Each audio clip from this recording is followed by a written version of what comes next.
Je frappe à votre porte pour vous apporter 12 minutes de bénédiction. Et j'espère que vous allez ouvrir la porte pour recevoir les bénédictions du Seigneur qu'il nous a communiquées pour vous. Cette série est titrée 7 maillons de la chaîne de la grâce. Gloire à Dieu. Seigneur, nous voici devant ta face. Nous invoquons ton Saint-Nom. Et notre plus grand désir, c'est de te faire plaisir, Seigneur. Nous ne sommes rien et aussi nous ne pouvons rien. Rien du tout sans toi. C'est grâce à toi seul que nous respirons. C'est grâce à toi seul que nous parlons. C'est grâce à toi seul que nous sommes capables de faire œuvre qui vaille dans le ministère. Et si nous te disons merci, nous comptons sur ta présence, sur ton assistance et sur ton précieux concours pour présenter à ton peuple cette méditation. Que nous soyons remplis du Saint-Esprit pour ta gloire et pour l'édification de chacun de nous. Au nom de Jésus-Christ de Nazareth, nous te prions. Amen. I surrender,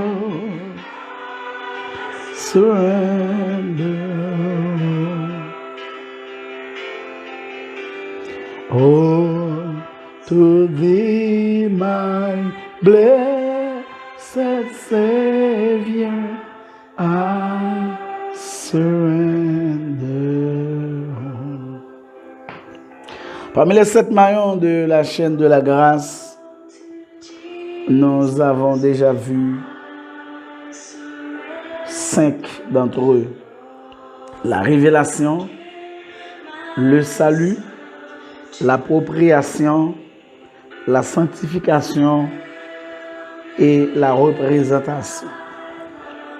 D'après le texte que nous avons en Lévitique chapitre 22, versets 31 à 33, dont je vous donne lecture, vous observerez mes commandements et vous les mettrez en pratique. Je suis l'Éternel. Vous ne profanerez point mon saint nom, afin que je sois sanctifié au milieu des enfants d'Israël. Je suis l'Éternel qui vous sanctifie et qui vous a fait sortir du pays d'Égypte pour être votre Dieu. Je suis l'Éternel. Le 6e maillon, c'est l'interdiction que nous voyons au verset 32.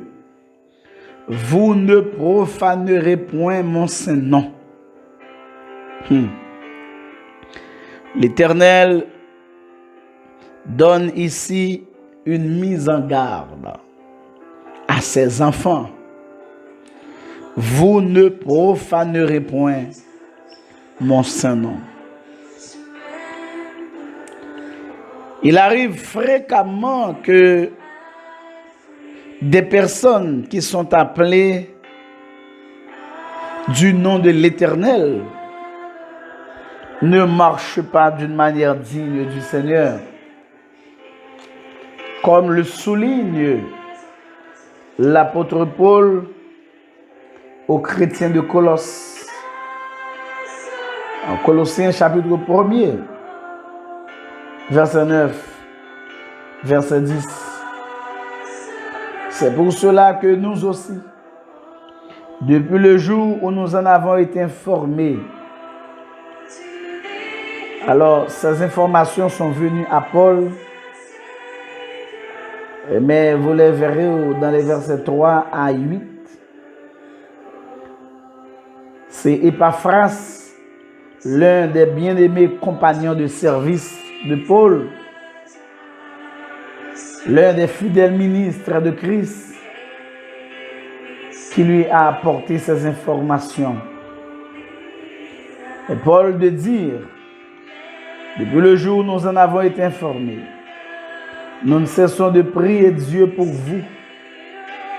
Nous demandons que vous soyez remplis de la connaissance de sa volonté, en toute sagesse et intelligence spirituelle, pour marcher d'une manière digne du Seigneur et lui être entièrement agréable, portant des fruits en toutes sortes de bonnes œuvres et croissant par la connaissance de Dieu. Vous voyez, l'une des prières de Paul pour les chrétiens de Colosse, c'est pour qu'ils marchent d'une manière digne du Seigneur.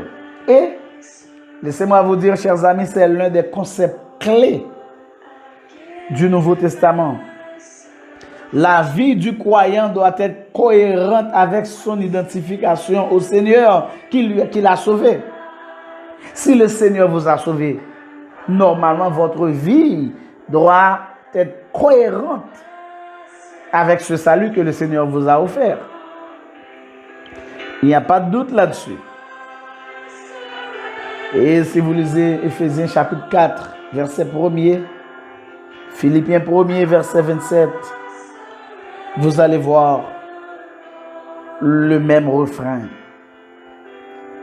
Donc, tout ce qui, dans nos vies,